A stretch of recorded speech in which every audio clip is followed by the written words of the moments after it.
ఒక మంచి సంచి కొనుక్కునే పైసలు ఉండేవి కావు. నిజాం కాలేజ్ నేను టీచర్గా వచ్చినప్పుడు కూడా ఒక జోలా సంచి, దాంట్లో ఎప్పుడు బుక్స్.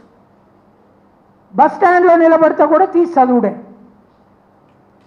కానీ మీరు ఎంతమంది రోజుకు 4 గంటలు మినిమం ఖచ్చితంగా చదువుతున్నారో చేతులు ఎత్తండి. మరి ఇట్లయితే ఎందుకు ఈ కాలేజీలు మూసేద్దామా?